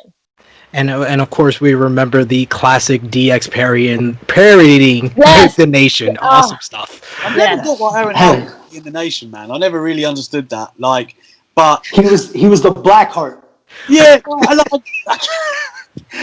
love correlation. Just because I loved Owen Hart, I was like, I'm gonna let it go. But I actually forgot he was a part of that group for a minute, though. I'm not even gonna lie to you. It was more of those like the enemy of my enemy is my friend type of thing, because Owen had been so like bullied by DX during that time ever since Brett left the company. Right. Makes sense. Coming in at number 6 is probably the latest addition on my list here. John Cena versus AJ Styles from the 2016 SummerSlam. This was another coming out party, but this is, in his own words, the match that made AJ Styles in the WWE. This was a dream match of mine from as early as like 2003, 2004, when AJ Styles was the face of TNA, and then his transition to New Japan and the Bullet Club. You just wanted to see him versus John Cena when he came to the WWE, and after his 2 stellar matches with Roman Reigns, this was the perfect transition, and it led to his heel turn. It led to him becoming the WWE champion. Without this match, AJ Styles does not become the top guy that he is today in the WWE, and this is a tremendous match. You can go back and watch it today, tomorrow, 5 years from now, and it will still live up. Some of these near falls were amazing, and it just had the Barclays Center crowd on their feet. Any memories from this one, guys? I will just quickly say that I thought the Rumble match was better, but that doesn't actually take away from how good this is. Do you know what I'm saying? Like this is great, but like the Rumble was just it's like the best match of the year contender. So I agree. The Rumble match was just a tick better, and to me, it mainly was the stakes for the WWE Championship and the fact that AJ was 2-0 versus Cena made it that much. Coming in at number 5, Alex, you just talked about this one on your podcast with Louis Dangor. TLC number 1, Edge and Christian versus the Dudley Boys versus the Hardy Boys from SummerSlam 2000, 20 years ago now today, guys. And do any of you guys feel old saying that? Yeah, 2000 what? This was in the year 2000. In my opinion, I said it on Wrestle Talk the greatest year in WWE history is 2000, and this is one of the biggest matches of that year. It was at the time, this was another breakout performance. These guys broke out at WrestleMania 2000 in the Triangle Ladder match, but they took it one step further in the summer with TLC number 1. And I always remember Mick Foley's famous promo before this when he told Edge and Christian, tables, ladders, and chairs. Oh my! Tables, ladders, and chairs. Oh my. What a time to be alive, like he said, man. What a time. Great time. Best time in wrestling. What are your memories from TLC 1, Krssi? Mick Foley saying that crazy promo. You're just sitting there like a kid, like, wow, that shit is so freaking cool. And it rhymed, and it was great. And it was like, oh, it just made you more excited just to see these things. As a little kid, and you like, they're going to die. They're going to die. No, they're really going to die. And you seen them just like flip over. It was like, those bumps that they had in that match was just like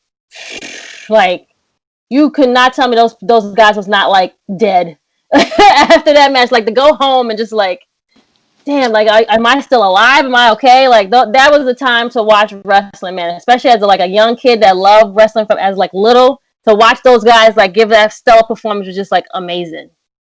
And I know, Chris, you love your flippy shit, and this is a predecessor for all flippy shit. Mm-hmm. Yeah. What's your memories of this one? This is actually number 1 on my list. This is my favorite SummerSlam match ever. We were already kind of, well, me personally, I was already kind of preconditioned to the table matches because of the first table match that I had seen in Royal Rumble 2000, which was the Hardys and the Dudleys. Awesome. So, being preconditioned and thinking, oh man, people are going to go through tables and shit. But this was the first match that I've seen people accidentally go through tables, get knocked off of shit, and just fall through tables and a whole bunch of destruction. So it just brought a whole new element to me. It wasn't my favorite TLC match because of WrestleMania the following year, obviously. Yeah, but facts. But in terms of just like innovating and just showing me something completely new as a child, this shit just takes the cake. Mm-hmm. And Alex, I gotta ask you, because I saw this on the podcast notes. Besides The Rock, one of your all-time favorites is Christian. So tell us about your love of Christian. I love Christian. He's just that sounds like he's not on parity with The Rock. Like, come on now. Like, I mean, but I do love Christian. He's one of those who, like, for me, I felt like he was undersold for years. Like, you got to remember, look at these 6 men in this match, right? 4 go on to be world champions in WWE. I know Matt Hardy's was the ECW, but come on. Yeah. And Bubba wins the TNA as well. So really, like, very successful group of performers. But for me, I always felt in terms of actual in-ring work, maybe Christian wasn't the sexiest performer, like, per se, but he was very smooth and he made everyone around him look so good. I thought he had great charisma. Very funny. He's one of the most naturally funny guys if you've ever watched or listened to the pod or E&C stuff. He's very funny. Yes. And it's just everything about him. I was like, man, I just really like him. You gravitate to guys sometimes. And I was totally there for it when he finally returned, and then he had the thing with Randy, and he finally arrived. That was that to me that was so deserving. And then, like people say, very common theme that he's one of the imagine that, one of the greatest workers ever. People consider as far as just being a hand goes. People like he's one of the all-time greats. Like, and you have to really study what he does to appreciate it, I think. But man, what a talent he was! I'm just so glad that he got his due in the end. I met him at Royal Rumble, and so like I was staying in the same hotel as WWE, and I walked in and I literally just checked in and I was on my way, and he was coming out of the elevator, and I was just on my way walking to there, and like it was one of them, like we were passing, I didn't have time to be like, oh, I work for none of that, so I was just like. I didn't even get a chance. So like as he was passing, I just went, Christian. Should have went Christian. Yeah. Great theme music. And he, I just went, Christian. Hi, like a big fan. Nice to meet you. And he went, yeah, nice to meet you, kid, and kept walking. Like I didn't even stop him. I was just like, I had to say something. So that was it. Love it. It just reminds me that Christian finally got his due when he went to TNA. That was like my time when I loved Christian Cage, baby. And sometimes you need that little, Drew McIntyre's a good example. Yeah. Mhm. And even before that, probably the biggest missed opportunity of 2005, in my opinion, is Christian not getting a world title match against John Cena. That Captain Charisma, dorky, nerdy character versus the Doctor of Thugonomics would have been gold. But He was we deserving of a lot more. A lot more. absolutely. We got to move on to number 4 is Brock Lesnar going one-on-one with CM Punk from the 2013 SummerSlam. Probably the best double main event in SummerSlam history. This one along with John Cena versus Daniel Bryan, but I felt like this one was the slightly of the better of the two. This was hard hitting, this was high impact, and this match, not the Brock Lesnar breaking the streak, this is the match that brought Brock Lesnar back to the Brock that we remembered in 2002, 2003. This is Brock Lesnar, and then from here he just went on a warpath from 2013 all the way into 2015. What's your best memory of this match, Chris? Oh, I love CM Punk. I'm a CM Punk mark. So this is one of my favorite SummerSlam matches. I have it like 2 or 3 on my own list. But I agree with you. This is the first match that Brock came back, and I seen him, and I was like, "Fucking Brock is still Brock," and we have to remember that. And he can still put on some great matches if he's willing to. The fact that Punk got that match out of him. The whole Paul Heyman storyline in between him turning on Punk and going back with Brock. I mean, everything surrounding that was just magical, and it was physical. They beat each other up. It just, man, I just love that match. Classic. And speaking of classics from the 1992 SummerSlam, and I said this in my article, has there ever been a SummerSlam that looked more awesome in Alice's home country, London, England, at Wembley Stadium? Bret the Hitman Hart goes one-on-one with the British Bulldog. I will just let you guys know and let the viewers at home know I got a lot of heat from my wife. My wife was there live as a 4-year-old at Wembley Stadium in 1992 at SummerSlam. She said she sat 4 seats away from Diana Hart. So she goes back and watches this event continuously over and over again years later to try to find herself in the crowd, and she was pissed off with me for not making this my number 1. This is the classic Intercontinental Championship matchup, the first time the IC title main evented a pay-per-view. Bret versus Bulldog, just masterpiece. This is Bret Hart showing the ring general that he was, and this is the match that led Vince to say, Bret, I'm going to give you the world title. And this is British Bulldog's greatest match ever. Alex, any memories of this one? Oh man, it's one of my earliest memories, and it's something I think British fans are weirdly proud of. Do you know what I mean? It's close to our hearts, and it's weird that WWE haven't really given us anything like that since, because I feel like the event was such a success. But man, I don't know if any of you have read Bret Hart's book, but like he talks about that match where like British Bulldog was like blown up, like he's like knackered, right? Because Bret Hart is just elite, and man, it just shows you how good Bret Hart is, that he mapped all of that out and he carried that shit, man. Like, he is literally, like you said, I mean, people are saying Seth Rollins is Mr. SummerSlam now, but I think they got short memories because Bret Hart was that guy. Yeah. And, yeah, like I said, it's just, it's so great because that memory is dear to a lot of British fans, but the main event just made it. Without it, it's probably not as esteemed. Absolutely. This just had to main event that show, even with Macho Man and Ultimate Warrior in a rematch from WrestleMania 7 for the WWF Championship. They forget that because the main event was that great. Yeah, they don't even remember that was up match was also on the card. And speaking of Mr. SummerSlam, coming in at number 2 is, in my opinion, Bret's resistance when it came to SummerSlam. Bret versus Owen from the 1994 SummerSlam inside of a steel cage, the culmination of one of the greatest rivalries in WWF history. Owen versus Bret, the battle of the brothers. Owen being the annoying little brother who was so jealous of his older brother Bret. He defeated him at WrestleMania 10, and he became the King of the Hearts at King of the Ring 1994 with the help of Jim the Anvil Neidhart. You had the whole Hart family in the crowd in Chicago, Illinois, in the United Center, and every person was on their feet for a steel cage match that didn't have one drop of blood. It was all about escaping the cage and the struggle of two brothers trying to escape the cage and prove who was the better man. What is your memories of Brett versus Owen, Krssi? Just the story, just what Owen and Brett brought to the table for me, especially after they had the WrestleMania match. Like you said, they didn't have any blood in a cage match, but it was just the pops and the wrestling and trying just to escape, and that Owen's hatred for being in the shadow and just wanted to be greater, just wanted to be better, and just wanted to show that he can do it and prove to his family to well, that's why I like the match. And just the story of it alone, great story. Like from how long the story was, it just kept playing out. And then he was the King of Hearts. Like he was even more annoying. The annoying little brother that just like, leave me alone. Like, you've done it already. Stop. Why do I need to do it more? But he was great. Yes.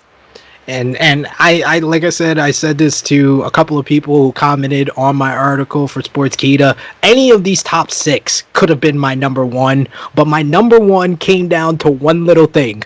Just go back and watch the video package for this number 1 matchup. Shawn Michaels versus Triple H from SummerSlam 2002 is my number 1 greatest SummerSlam match of all time. The build up to this is perfect. It's perfect. It was Shawn coming off a lackluster run with the NWO, bringing Triple H from SmackDown to Raw, reuniting DX, and that classic moment where Triple H says, let's get ready to suck it, and kicks Shawn Michaels in the stomach, pedigrees him. Then the following week, they have this face-to-face battle, and Shawn is mysteriously tacked in the back. Triple H doesn't even find out. He has a staff member come out and let him know that Shawn got attacked in the back. Then Triple H acts concerned. He says he's gonna find who attacked Shawn, and then they had the CCTV footage that zoomed in, and it revealed that it was Triple H himself that attacked Shawn. And then Shawn, with the broken down face, the bloody stitched up face, saying, it was you, Hunter.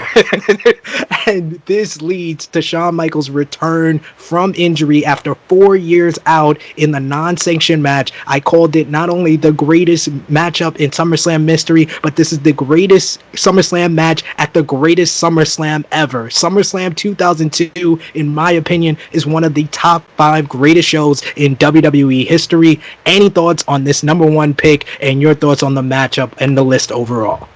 I'll start with you, Alex. I mean, man, I can't argue with that. Like, the match itself, it just banged. It was so good.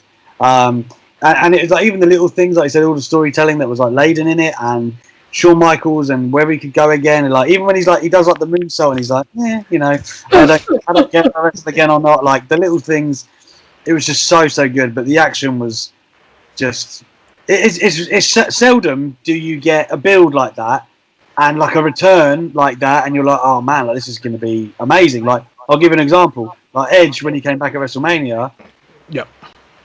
It's a match. Like, he's a good, it happened. Like him and Randy, and they made it so it had to be that way, violent and whatnot.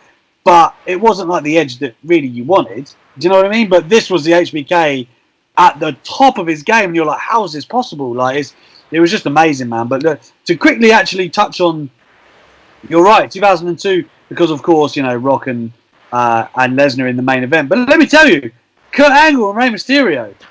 Like, man, let me tell you, there are some matches on that card that were absolutely amazing, and I can't disagree with anything you've said. And people forget matches like Rob Van Dam versus Chris Benoit for the Intercontinental Championship were on this card. RVD had Jeff Hardy, and it was fire. Like, RVD was the guy as well, but yeah. RVD, yeah, he's another little like underrated Mr. SummerSlam when it comes to when you think about his list of great matches. But this list was so much fun to do, and I want to appreciate you guys for helping me along with this ride to end off Tru Heel Heat 87. So our final plug for Tru Heel Heat 87, I want to thank Alex once again for joining us on this edition of Tru Heel Heat.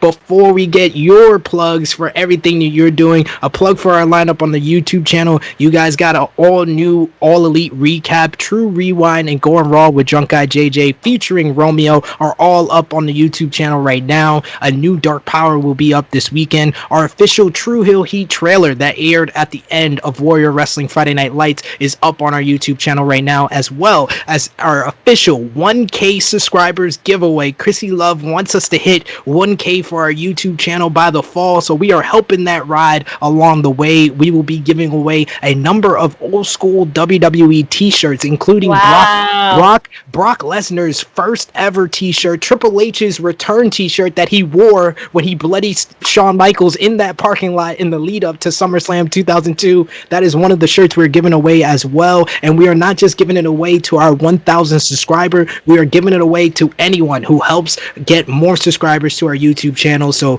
our 1K giveaway, check out that video and find out how you can join the 1K giveaway. Alex, tell them where they can find you on social media and everything else you are doing. You're a busy man, sir. So yeah, it's @AlexM_TalkSport on Twitter. That's pretty much the hub of everything that I do. So feel free to hit me there. I've got the same handle on Instagram, but unless you want to check out my kids, I wouldn't worry. There's nothing wrong with your kids, friend. Yeah. And then, of course, there's talksport.com/wrestling, where you'll find all my interviews. Normally getting a couple in a week. And I've got my show on Monday, so get the TalkSport app. Talk Wrestling, 6 to 8 over here, UK time. And I think that's it.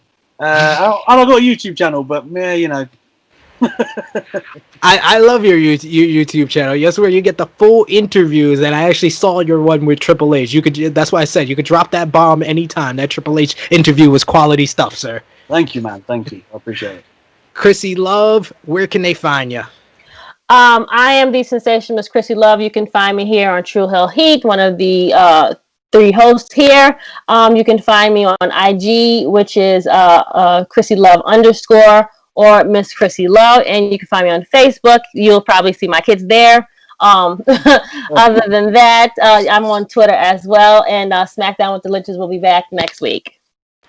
And Chris G, you know, you got plenty of shows to plug. Yeah, you can find me here on Tru Heel Heat every once in a while. You can find me on the Wednesday Night Warriors with my man Romeo Anthony Colon, where we break down the Wednesday Night Wars. Joints and Jabronis is a monthly edition. We'll have the August episode at the end of the month.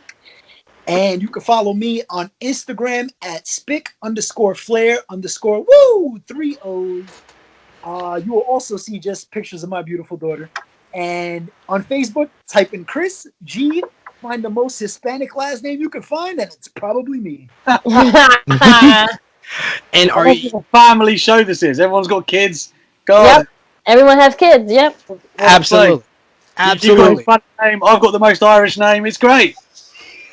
To be fair, this has got an Irish name there. I'll take it. I do. That's why she loves Becky so much.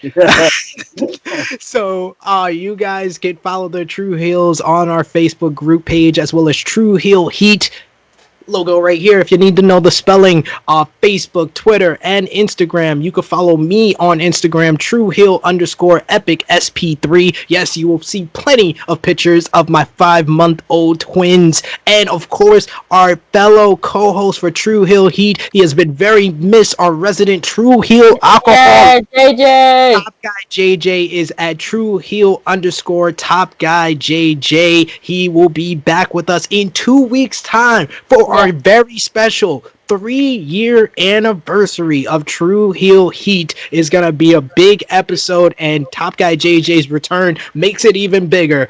And next week on Tru Heel Heat, we will complete our holy trinity of wrestling journalists. We had on Tru Heel Heat 83 Tom Conahill of Sportskeeda. We had right here on Tru Heel Heat 87 our good friend Alex McCarthy of TalkSports, and on Tru Heel Heat 88 we will have my godfather of Sportskeeda, Gary Cassidy, will be on Tru Heel Heat next week. Absolutely. Good brother right there. And Facebook, Twitter, Instagram, and YouTube. Follow our independent promotion partners, Prattle Club Pro and Warrior Wrestling, our good friends over at Wrestling Travel, or just 10 subscribers away from 1K subscribers. So go over there and subscribe to them. Help them hit 1K. Like Alex said before, he's got a YouTube channel. You can look him up. And once again, one of the trinity of wrestling journalists, Tom Conohue, he's about to approach that 1K mark himself. So go over and subscribe to him as well. iTunes, SoundCloud, Anchor, Spotify. You can listen to this episode of Tru Heel Heat on any of your audio platforms. So, for our very special guest, Alex McCarthy of TalkSports. For the princess of all the Tru Heels, Miss Krssi Love. Laters. Thank you. For Mr. Joints and Jabronis, Chris G. What a name! It is me, your Tru Heel Phenom SP3. This has been Tru Heel Heat 87 until Tru Heel Heat 88. We are signing off until next time.